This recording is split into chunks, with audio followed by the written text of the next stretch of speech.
Desolate is a solo-play card and dice game by Jason Glover. You're a moonbound astronaut out to respond to a distress signal.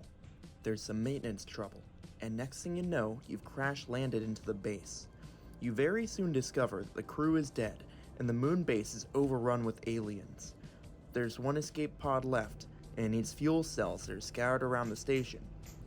So, throw on your Apollo 11 gear, load your Space M16, and open that airlock.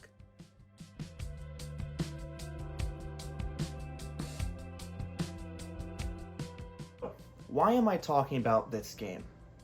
Well, it's one of the first games I actually bought and played off of the service I currently use to print and play my own games, thegamecrafter.com. But secondly, and most importantly, I want to discuss games that inspire me. I want to make a habit out of it so that I can give you a look into my head, how I design things, how I want my projects to be viewed, and the kinds of things I get up to while I'm working on them. So, without further ado, let's get into talking about Desolate. The biggest takeaway I want to emphasize here is that this game has some of the most effective and thematic mechanics in recent memory, especially taking into account the size and simplicity. You have 3 statuses: health, ammo, and oxygen. Run out of any of these, with the situational exception of ammo, and the game is over. This game is designed to strain you more over time. You'll be going through the moon base's explore deck multiple times, shuffling and reducing your oxygen by 2 points. On the rare chance you gain access to an air refill, it'll only restore 1 point. The same goes for health and ammo, where you always lose more than you gain as the game goes on. Combat is almost comically simple, but that's its greatest strength. Reveal the monster, tally up their own health. The monster goes first, dealing damage to your health stat. On your turn, you choose how much ammo you want to spend. 1 point equaling 1 die you chuck to shoot at your opponent. This tactile mechanic sparks imagery of your character firing down a corridor, spraying and praying into darkness as an unseen threat approaches. You and the alien go back and forth, with the only sure thing being the damage that stacks on you for every round the fight goes on. So, dice mitigation, risk.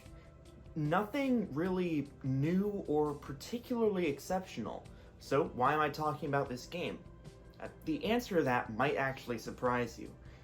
It's the fact that it uses these systems in not a way that's mechanically unique, but contextually unique.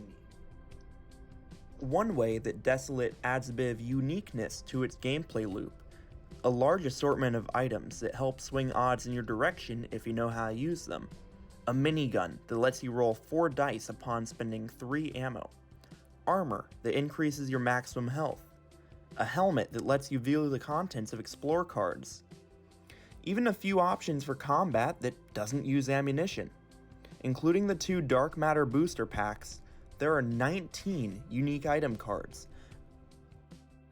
Another substantial inclusion that I think goes a long way to make an accessible game even more so are the character cards. There are 7 playable characters with 3 different difficulty levels: Novice, Veteran, and Master. Check out these examples. Novice Lieutenant Gutierrez, loaded with a generous set of armor, extra oxygen, and the aforementioned minigun. Veteran Major Schneider, with an all-or-nothing focus featuring an extended magazine and plasma mine. And Master Difficulty Private Mills, with a single-use healing item and the vision helmet. Let's tie all this back into general gameplay. Whether or not you play as a selectable character, the general loop of play is the same. Explore rooms, fight aliens if you need to, keep your resources topped off, and get off the moon as soon as possible. Combine this with simple core rule set with random enemies, unique items, and a focus on dice, and you get games that have wildly different outcomes. The beauty of this is that the game manages to feel less like a set of random events, but instead an assortment of choices and outcomes that are led by the player. The mechanics and ideas presented in this game had helped me work on my own. My survival action game Exfil followed similar rhythms of exploration and combat.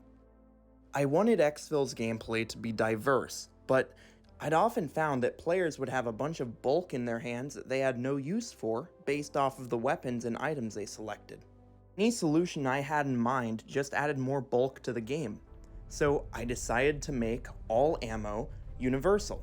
Weapons required the same resource, but different amounts of it every time you fired. Simplifying the ammo system had the side effect of giving players more room to work with less to think about. Without as much bulk cluttering the table and the player's head, analysis paralysis is alleviated, allowing for players to make more interesting and decisive choices that turn the tide of the game. So, what's the thesis statement? We've discussed this game, we've discussed how I've used it in my own projects. Now, here's a call to action. Play small games. Learn from designers that have come before you, had more or less success than you. Learn how to create experiences for players. I'm pretty sure I said this in, consequentially enough, an exfil video that I made a while back. But just remember, you're building a gameplay loop, an engine for fun, not a binary system for players to interact with like a program. You're trying to throw monkey wrenches into the situation to make for interesting decisions. And I personally think Desolate is one of the most accessible and fun ways to learn about that. Using risk mitigation and player choice in conjunction with a bit of random chance, it really makes for something special. And I really hope that it's inspired you guys to try out that, as well as other indie games and print-on-demand games, including mine. I hope to make more videos like this in the future, as, while I'll be continuing to show off my own stuff and my own development cycle, I'm gonna be slowing down a bit. I want to talk more about games that inspire me, stuff off my shelf. I want to improve my own mechanical design. I want to become a better designer and iterate on things I already have. It's going to make for some really interesting projects in the near future, and some really interesting videos even sooner. And I hope you guys will be here to see all of it. Alright, that's all. Later.